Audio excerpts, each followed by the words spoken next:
Hay una nueva oferta de podcast entre LeBron James y J.J. Redick. Te lo presentamos y analizamos por ritmo. Carlos, recientemente, de hecho, esta semana, aparece un nuevo podcast. Y dices, un podcast más. Tantos podcasts que hay dando vuelta por ahí. Bueno, este está interesantísimo porque reúne a J.J. Redick y su casa de producción con nada menos que LeBron James y su casa de producción. Y ambos se reunieron aparentemente en un evento previo, no sé si fue el play-in, a cenar. Y la plática entre ambos fue obviamente de básquet. Y de repente LeBron decía, espérate, esto hay que grabarlo. Esto está tan bueno, la discusión, la conversación está tan y tan rica que esto tiene que ser grabado para la posteridad. Bueno, decidieron hacerlo y se reunieron recientemente. Iba a ser en Nueva York, después no sé exactamente dónde fue, me imagino que fue en Los Ángeles. Y grabaron un par de emisiones. No será el tipo de podcast que aparece a diario o 2 veces en semana. Esto será esporádico. Pero dieron ya la primera muestra. Se llama Mind the Game y es una coproducción entre ambos. Y Carlos, tú llegaste a ver el principio del podcast. Escríbenos cómo aparece solamente J.J. Redick y cómo él presenta todo este tema para que la gente entienda exactamente de qué se trata este contenido. Sí, básicamente lo primero que él dice es que se van a unir 2 personas que aman el básquetbol y que lo ven prácticamente de la misma manera. Y entonces él comienza a explicarle al público, ¿no? Términos del básquet que LeBron James durante las entrevistas, porque él hace la salvedad de que en un momento dado se sentaron en Nueva York y que grabaron 2 episodios del podcast y obviamente ya él sabe de qué se habló en el podcast cuando empieza esta intervención. Y dice, bueno, aquí van a escuchar unos cuantos términos y agarra una tabla como si fuera un coach y explica los términos, porque LeBron va a hacer alusión a ellos sin explicarlo. Pero está muy, muy interesante que 2 jugadores, uno ha tenido el éxito de posiblemente ser considerado, muchos lo consideran el mejor jugador de la historia o estar entre ellos, otro que a pesar de que no tiene ese pedigrí, duró 15 años en la liga como un excelente tirador, son jugadores bastante distintos, disímiles. Sin embargo, ven el básquetbol de la misma manera y eso es lo que los une para crear este podcast. No, es increíble, es como si hablaran otro idioma y hay que explicar terminología antes de empezar para que ustedes no se nos pierdan. De hecho, inclusive durante este primer segmento de unos 40 y tantos minutos, incluyen explicaciones en la parte inferior izquierda, en la gráfica, te ponen la palabra que se utiliza y te la explican el término para que no te pierdas. Algo muy interesante. Vamos a escuchar ahora un par de cachos, de pedazos que también aparecen en las redes de Ritmo NBA. Si no las sigues, síguelas en todas. Desde TikTok, Twitch, Facebook, X, Instagram, estamos en todas. Acerca de la capacidad, lo que llaman el IQ, que es coeficiente intelectual, la capacidad intelectual a nivel de básquet. O sea, LeBron hace esa salvedad que es muy interesante, muy poca gente se da cuenta de eso, de que hay distintos tipos de inteligencias. Él la define para este tipo de actividad y cuán importante es y de dónde brota. Escuchemos. Do you think, because part of the Steph thing in this 3-point revolution for a fan is that we have now simplified the NBA. All right, we're just going to shoot a bunch of threes. Yeah. My question to you, going back to that basketball intelligence piece, does the game require more basketball intelligence now, or does it require less than when you first started?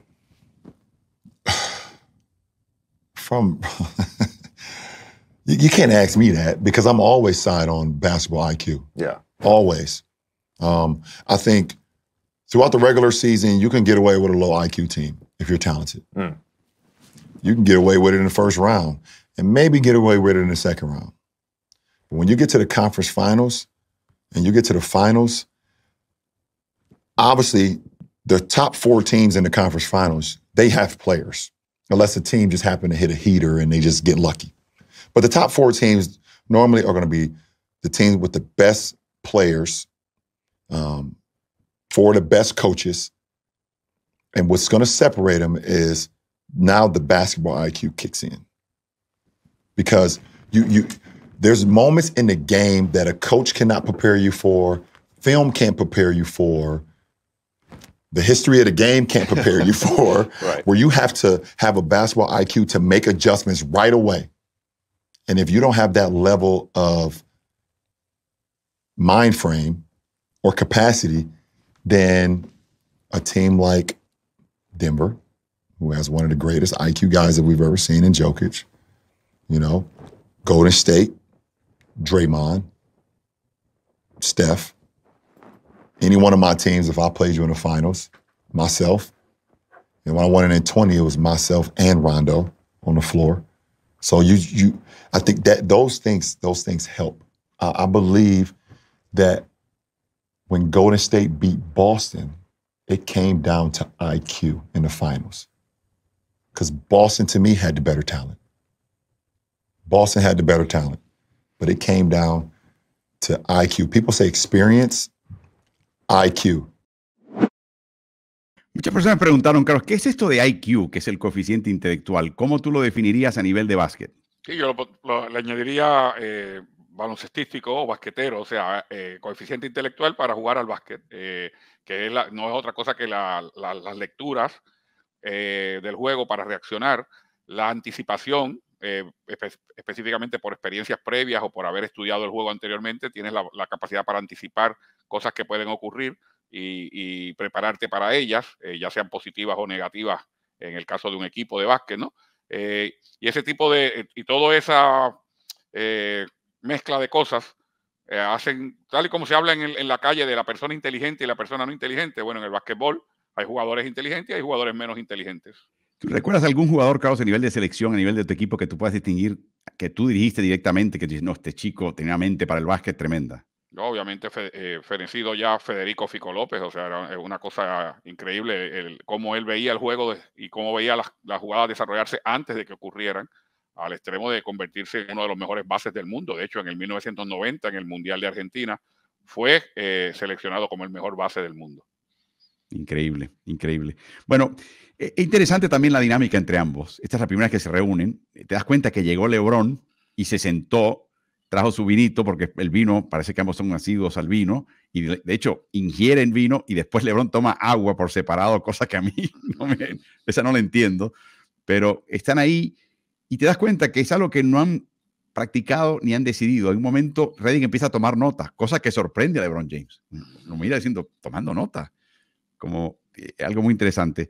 La otra cosa, Carlos, que quería preguntarte es ese último comentario de que Boston, por talento, debió haberle ganado hace un par de años a Golden State en las finales, pero Golden State tenía mayor lectura de juego y mejor lectura de juego. ¿Estás de acuerdo con eso? Porque lo está diciendo LeBron. Yo te diría que en ese momento quizás todavía el talento porque cuando hablamos de talento hay que hablar de todo. O sea, yo creo que el talento es que la inteligencia para jugar al... Entonces, yo no la separaría. Él lo que estaba diciendo es como si un equipo fuera bien talentoso físicamente y el otro equipo solamente con el talento mental, con el IQ, fue capaz de dominar.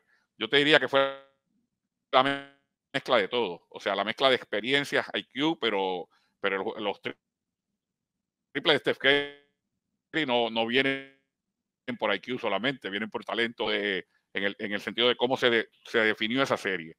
Y se define también, lo hablamos muchas veces, porque jugadores estelares no tienen la experiencia, como es el caso de Jason Tatum y el caso de Brown, no tenían la experiencia en ese momento y la están ganando en el momento que van perdiendo. De hecho, a LeBron James le pasó eso en los comienzos de su carrera, los albores de su carrera. Recibió unas lecciones muy valiosas de parte de San Antonio Spurs, por ejemplo. De hecho, ese comentario de si puedes tener un talento y llegar a la primera vuelta y llegar a la segunda vuelta, pero ya llegas a una final de conferencia, que es la tercera vuelta de los playoffs, difícilmente vas a estar ahí a menos de que estés enrachado y metiendo el triple, por ejemplo, muchísimo, pero sostenidamente. Dice, ahí en adelante son los jugadores que están, es la combinación de talento y capacidad de lectura, este coeficiente intelectual de básquet. Muy interesante esa descripción, porque es así. Y te das cuenta que él lo vivió desde adentro y te lo está comentando, te está confirmando lo que tú ves desde afuera. Y es algo muy interesante. Le preguntó una serie de cosas. Otra dinámica entre estos dos es muy interesante, Carlos. Te das cuenta que Redick tiene un plan, tiene una especie de lista de él quiere tocar unos puntos en cierto orden y LeBron se los deshace. Le contesta una pregunta, hace un pivot y entra en otro tema. Y de repente, así de la nada, sacó el tema del 2x1. La idea de que quedan, no sé, un minuto por jugar en un cuarto, con la posibilidad de tú tener 2 posesiones contra una del rival si lo manejas bien. LeBron obviamente piensa que eso es un tema que puede ser más dañino que provechoso. Escuchemos su reacción al tema. You know one thing that kills me, JJ, in our league? I'm gonna tell you what kills me. Tell me what kills you. The 2-for-1 shot at the end of quarters. Are you going on an anti-crusade against the 2-for-1? I understand why the 2-for-1 is important. Obviously, it's numbers. You get 2 possessions, the other team gets 1 possession. In theory, it's a free shot. In theory, it's a free shot. But what people sometimes don't account for, the 4 or 5 possessions before that. Are we on a run? Are we on a heater? Have we gotten a good shot over the last 2.5 minutes? What is the other team doing? How are they in a great rhythm? If we haven't gotten a great shot in 2.5, 3 minutes and we've been turning the ball over, why am I just going to dribble down and shoot a 40-footer with 33 on the clock? Why not get a great look? Because that great look at the end of the third, even if we get 1 shot, may give us momentum going into the fourth quarter. Wow. Tu reacción como técnico, Carlos. Muy interesante, porque yo sí soy partidario del 2-por-1, pero no de tomar un tiro malo. O sea, el 2-por-1 si ambos tiros son buenos. Si tú en el reloj de 24, él está utilizando muy bien los 33 segundos como base. 33, 34 segundos es cuando uno ejecuta, porque piensa que quizás vas a obligar al otro equipo a que fácilmente utilice más de 10 segundos y te va a tocar la última posesión a ti para tomar 2 buenos tiros, no un tiro malo, porque ahora el reloj está en 33 y yo quiero tener el 2-por-1 y la tengo yo y estoy marcado y estoy lejísimo del aro y la lanzo. Entonces, básicamente las posibilidades de que ese tiro entre son muy pocas, le estás regalando el balón al rival. Así que el 2-por-1 sí yo creo que es una buena opción, siempre y cuando que ambos disparos sean buenos disparos. Bueno, muy interesante. Y Carlos, habla de disciplina. Y la gente cuando piensa en disciplina piensa un poquito en ética de trabajo, en las cosas que uno tiene que hacer para prepararse para un partido, etcétera, etcétera, etcétera. Y es cierto, LeBron lo coloca de otra manera. Y es algo que para a mí eso me resonó muchísimo. Vamos a escuchar los elementos que componen el tener disciplina como atleta profesional de baloncesto a cualquier nivel y particularmente en la NBA de parte de LeBron James. Also, I think discipline.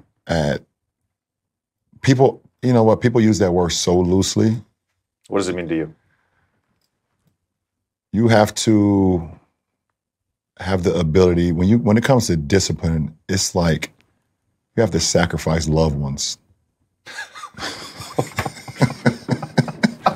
You have to sacrifice loved ones for a long period of time if you want to be great. It is very unfortunate, and you feel it at times. You know the saying: if it's too hot, get the hell out of the kitchen. Yeah. Sometimes you just got to get out of the kitchen because it gets hot. But you have to have a discipline to sometimes you have to sacrifice loved ones in order to be great because they don't understand. And that's okay. They don't understand what it means to, like, I am getting up every single day at 5 or 6 a.m. And when I get home after everyone leaves the gym, I'm going to take a nap. So now you're sacrificing your loved ones because you're not spending time with them. And when I wake up, I'm probably going to train again. And then I'm going to have dinner. And then I'm going to bed. And I'm going to do that every single day for a long period of time. Yeah. That's sacrificing and discipline. You know, and for me, I was 18 when I came into the league. So I got my best friends from high school that's now in college. I got one that's at Ohio State. I got 2 that's at the University of Akron. I have another one that's at a school in West Virginia, Fairmount State. And they're calling me, telling me, hey, bro, you gotta come down to these parties. You're not going to college. You're never going to be in college. And I couldn't do it. I look back on it now. I wish I would have done a few of them. I'm not going to lie. I'm not going to lie. I wish I did. But then the third thing, JJ asked,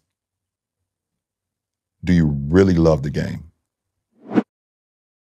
Interesante, Carlos. No quiero yo comparar nuestro oficio con el de jugador de NBA, ni decir que estamos en nuestro oficio al nivel de LeBron en el suyo, pero el tema de sacrificio, sobre todo el entorno familiar, a mí eso me resonó, me pegó fuerte. Sí, toca una fibra, porque es cierto, o sea, cuando uno habla de disciplina, de lo que está hablando casi siempre es de la disciplina propia, ¿no? Y de cómo uno aborda el trabajo y la ética de trabajo y todo, pero la disciplina de saber que tienes que hacer todo esto, aún se está afectando a tus familiares que quisieran tener más tiempo contigo, pasar más tiempo contigo, disfrutar de más momentos y que en muchas ocasiones no los puedes disfrutar porque el trabajo llama. Yo no creo que LeBron se atreva a nombrar nombres, Carlos, pero estoy seguro que en su carrera tiene que haber visto personas que decía, con el talento físico que tienes, con tu capacidad mental, con todos estos otros elementos que ha destacado, el mundo es tuyo si lo quieres. Y vio que esa persona decidió hacer otras cosas, optó por otro tipo de filosofía y actitud. Aquí lo importante que hay que decir es lo siguiente. Si tú quieres ser el mejor en este negocio, tienes que dedicarte y hacer ese tipo de sacrificio. Pero el optar por no hacerlo no te hace una peor persona. Es tu decisión, es tu vida. Claro. Y tú tienes que decidir lo que quieres hacer o no. Pero yo me imagino, Carlos, que él tiene una lista y me pregunto cuán larga será de jugadores que él se topó diciendo, wow, si este chico tuviera el enfoque que tengo yo, sería mucho mejor que yo y sería un legendario jugador. Mira, yo tengo de propio conocimiento a un jugador que no voy a mencionar su nombre, ni dónde juega, ni demás, que sí está en el básquet universitario, hasta ahí te puedo decir. Y ese jugador tiene un gran potencial, pero en un momento dado, en esta temporada, estaba lanzando muy mal de campo, especialmente muy mal de 3 puntos.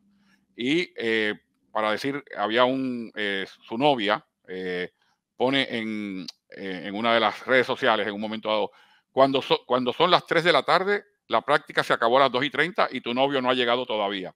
O sea, la novia le ponía la presión de que tenía que estar ahí media hora después de la práctica.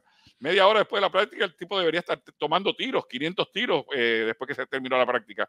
Y sin embargo, la novia lo estaba acosando de alguna forma para, preséntate ya, que ya hace rato que se acabó el entrenamiento. Bueno, la lista puede ser muy larga y como siempre, nadie va a mencionar nombres. Así que algún día cuando vean al coach y tengan confianza y nadie esté grabando nada, diga, hey coach, deme la lista de los jugadores suyos que usted vio que pudieron haber sido algo serio. De nuevo, el no haberlo hecho no hace que esas personas sean peores. Es tu vida, tienes que decir lo que vas a hacer con ella y tus prioridades pueden ser distintas a la de la próxima persona. Y el que una persona haga una cosa no quiere decir que tú no lo hagas de esa manera y estés en lo equivocado. Es así, es tu vida. No se juzga en ese sentido. Un tema interesante, Carlos, es la llegada del triple y cómo el triple transformó la liga. Y de ahí menciona LeBron James a 2 jugadores en particular que él piensa que transformaron no tanto el deporte como tal, aunque sí tuvieron un impacto en ese sentido, pero también la cultura alrededor del deporte a nivel de NBA. Escuchemos a LeBron James. Think back to early in your career. I came in the league in 06-07. I played no minutes my first 2 years. Yeah. But you know what? If we had a 19-point lead going into the fourth, I might get all 12 minutes of garbage time. For sure. People would clear their benches. Yeah, for sure. This was 15 years ago. For sure. People would clear their benches with a sure. 17-point lead in the fourth and 9 minutes to go. For sure. You can't do that anymore. You can't do that anymore. You know why? Because I believe in 08, 09, or whenever that little light-skinned fucker came in the league that's in Golden State, he changed that whole narrative. He did. He single-handedly changed the no lead is safe. It's like Pat Mahomes right now. It's interesting you bring up Steph because I think there's love that guy, a long history of Steph. Great players that have impacted the game. Mm-hmm. And you can see a lineage between different skill sets, right? Michael to Kobe, right? You can see that. Yep. I don't know that there's been a player that has influenced the game more than Steph. And you can certainly point to like Harden for sure in that era, Damian Lillard for sure, but you're right, it started with Steph.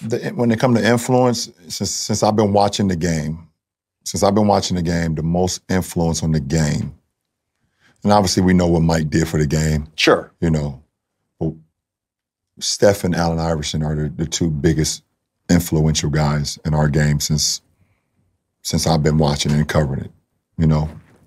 One, they're 6'3", 6'4", if you want to.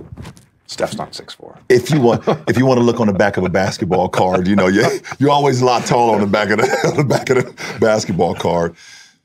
You know, Allen Iverson and Steph, they were just so relatable, and kids felt like they could be them. They were guys that was not always counted on. They were small in stature, and they just defined the odds. Mind the Game, que quiere decir, por un lado, la mentalidad y el deporte, pero también quiere decir cuida el deporte. Es este nuevo podcast. Ya irán saliendo más episodios. Han grabado 2 ya. Así que veremos dónde termina esto. Pero como pueden ver, hay mucha tela donde cortar. Y recuerden, estas preguntas que acaban de ver ya están en las redes sociales de Ritmo NBA. Así que si conseguimos más adelante más comentarios interesantes de este tipo, los compartiremos también con ustedes en este foro.